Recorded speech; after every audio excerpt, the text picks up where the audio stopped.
You've heard it before, you'll hear it again, perhaps. The online trolls, the horrible toxic communities, they're always to blame. It's always some sort of fan base that's just atrocious. The depraved, the awful, the forgettables, the maligned. Today, though, folks, we are uncovering, right here on this channel, that might actually be a marketing ploy employed by the Walt Disney Company in an effort to protect themselves. And they callously likely know that no such fandom exists, that no such group out there deserves to be treated that way, but it's a-okay when Disney needs to be let off the hook.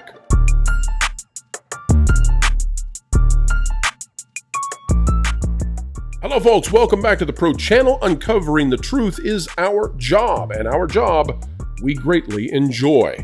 Folks, if you enjoy content like this, consider clicking the like button, and we're going to get right underway with it.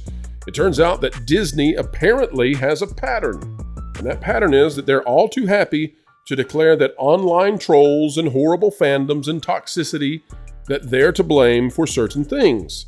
But it now appears strongly, and based on evidence that we're looking at, that Disney knows that's not true, and that Disney uses that tool as a way to get a scapegoat that they don't have to then take the blame for. Not only that, but it may be true, as we dive into this video, that Disney even will go so far as to reach out to media partners. That's what it looks like to us. We can't say definitively, but we will present the evidence to you, and then you decide. All right, folks, we're going to uncover for just a moment something that not easy to find in the news, but it has to do with Disney and what they always claim, apparently, that you all are the problem. The online racist, terrible trolls. Well, it turns out that they know that's not the case. Take a look at this article out of Cosmic Book News. This is a big one. Disney hack reveals Disney shut down Jeremy Renner app, not online trolls. This is by Matt McGloin and published really recently. Hacker group claims to have dumped more than a terabyte of files and chat messages from Disney's Slack account. Now, folks, again, we talked about this on the channel earlier. We ourselves are not going to access any of this. And that's because we do not access stolen materials from any company. We don't do that. However, when it makes it into these articles, then we have no ethical obligation not to talk about it. And here we are. We get a potential inside look at the inner workings of Disney, where the company seemingly blamed fans for the shutdown of the popular Jeremy Renner official app. However, it appears it was Disney itself that demanded Renner shut it down. In other words, we've caught them gaslighting. Next, you'll know, maybe from this dump, we'll find out that, hey, they made up the whole Last Jedi Russian troll bot farm idea. Oh, won't that be a shock? It is claimed that Disney has suffered a massive hack, revealing that Disney forced Jeremy Renner to shut down his popular Jeremy Renner official app. Contrary to the initial blame placed on online trolls, fans 5 years ago, the alleged data leak shows it was Disney's decision. Goes on to talk about this hack. We'll skip through that. This is the app that existed. You get the idea. Regarding the shutdown of the Jeremy Renner app back in 2019, the New York Times published an article, The Rise and Fall of the Jeremy Renner app, which was a real thing. The article says online trolls ruined the app, which allowed the Avengers actor to connect with and monetize his superfans. The article continues, online trolls have killed Jeremy Renner Official, a mobile app introduced more than 2 years ago as a gathering place for fans of, you guessed it, Jeremy Renner.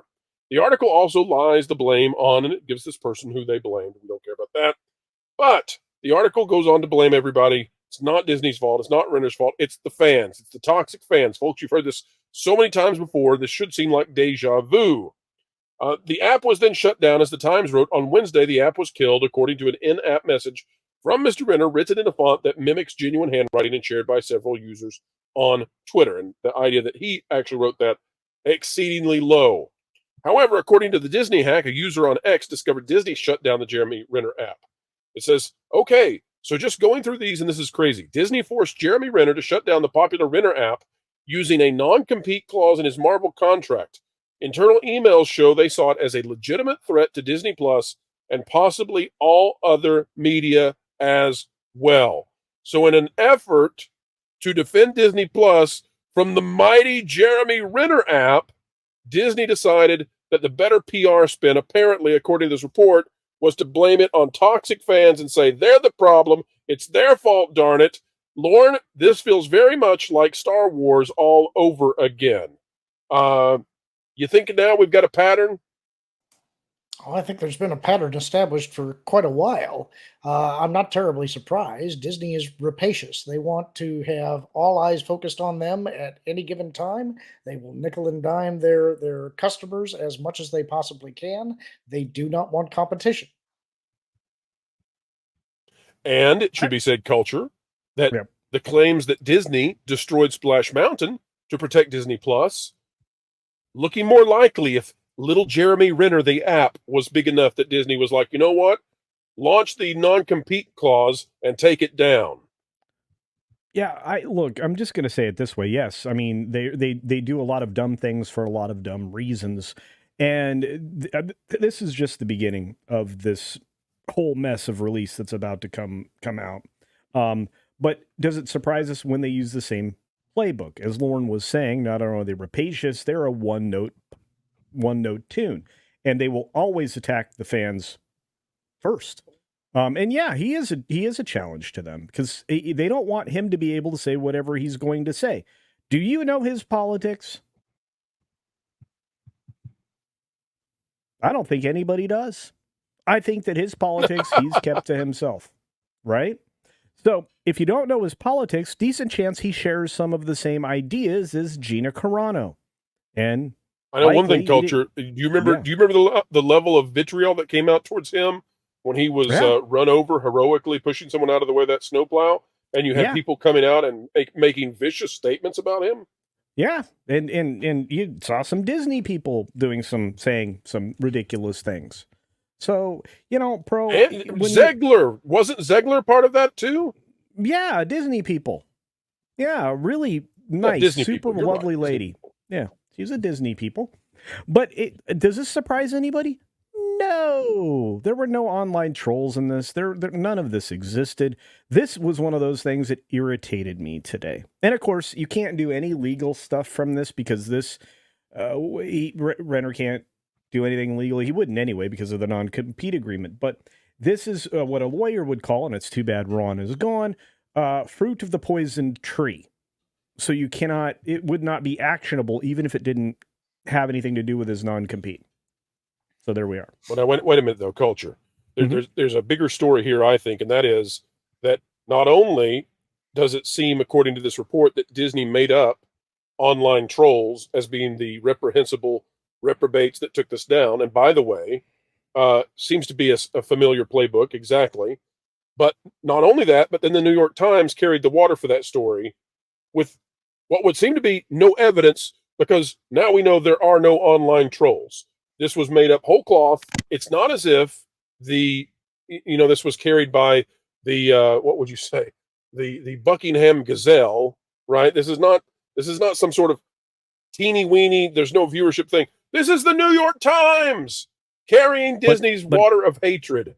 but pro, come on now. Modern day journalism is basically restating a press release.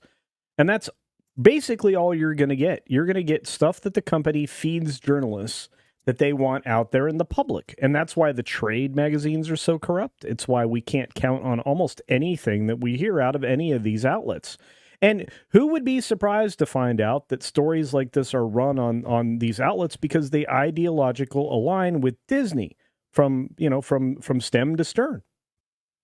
Well, here's an idea. Is it more than ideological? Is it also is there a political and monetary incentive that these companies like Disney and the New York Times share in common that causes them to apparently lie in unison? Well, I mean, there's financial incentives, access incentives. I can go through a whole lot of incentives that would exist for everybody to be telling the same story.